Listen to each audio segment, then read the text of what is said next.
I mean, one of the things people will be listening to on the headphones is your new album, the download you just put out first. Right.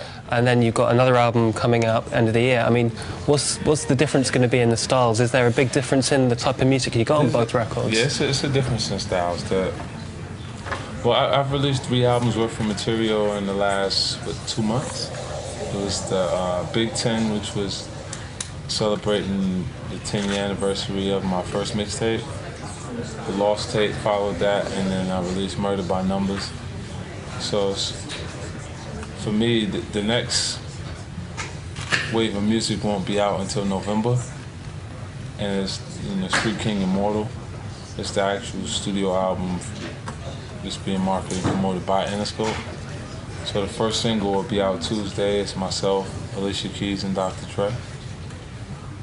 And I'm excited about this project. It took a lot longer than it would have had to take as far as I'm concerned creatively.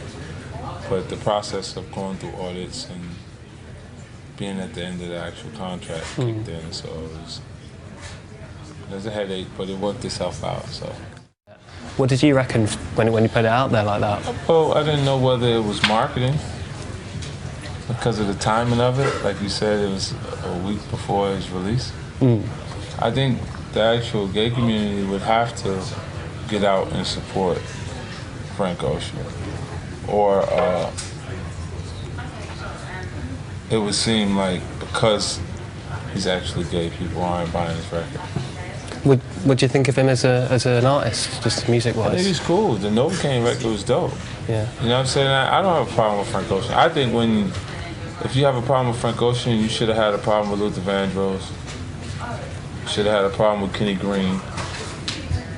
You know, like this is not the first time a male R&B artist, chose alternative lifestyle. Yeah. It's the first time they said it for the first time a week before the release of the record. Yeah. Like, that was a little weird. I mean, you've worked with a lot of people, talking about Dre, talking about Alicia. Is there anyone out there you've not collaborated with that you think, before I finish, I want to work with this guy or this girl? Is there anyone out there you think, I need to make sure one of these days I do that? Or have you done it with everyone that you want to? I don't know. Well, Rihanna, I haven't done anything with her. So you'd be up for...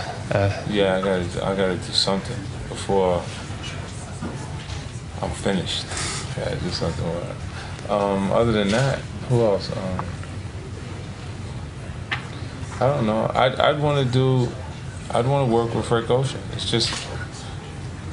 It's content now. Because you just left that fresh on people's minds. Now, what is the song about? You know what I'm saying? Like, when he did Novocaine, it wasn't a love record. It was dope.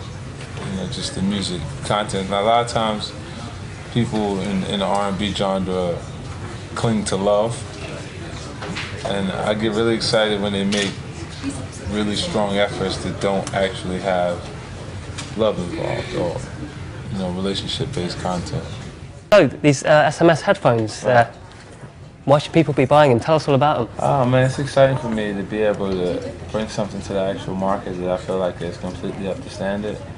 And I was afraid of doing a deal the typical deal where I'm actually doing a licensing deal. So it's part of developing the actual company.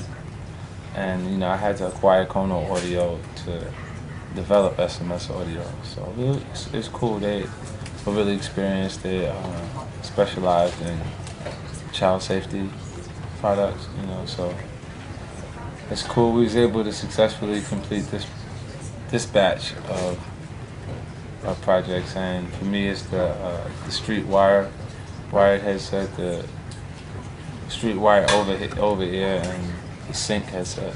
And the Sync is the marquee product at the moment. It's exciting. It utilizes a clear 16-bit lossless wireless technology. It allows you to be 50 feet away from a single source of music and sync 4 headsets up to one single source.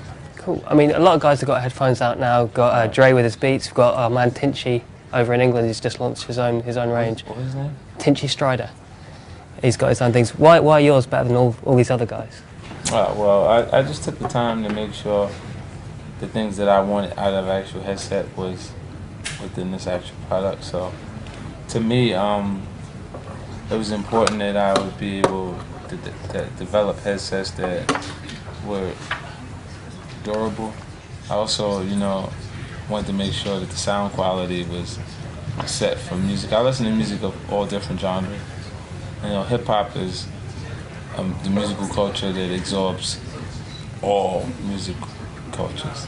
Like we got jazz music samples, pop music, rock music, everything into one fusion of hip hop music. So because I listen to those different things, that I just wanted to have the headset tuned properly, as clear as actually possible, and I think I accomplished it. I'm excited about it. I'm proud of this project. You mentioned Dre, who you obviously have worked with many times, and obviously can't mention Dre without mentioning Detox. I mean, is there any? Do you know when we might ever get to hear that record? If we'll ever get to hear that record? I don't. Well, you know what? I don't know exactly if you'll hear the full body of work, full body of Detox, but I've heard some pieces that are really exciting in the studio. I think Dre has too much time on his hands. I think they allow him to fall in love and then fall out of love with the music before he actually releases it. Like, cause he'll make it and then I'll come in the studio and I'm like, this is crazy. Like, why you didn't put this out? And he's sitting there like, I should have put that out. Yeah, and you knew it. When you first made it, you knew it was supposed to go out. But it sat there so long that you going, I don't know. I don't feel the same way about it. But nothing's gonna sustain your feelings about it, forever. So it's an interesting scenario. And I mean, with the success of Beats headsets, I don't think that they're hard pressed for Dre's album itself.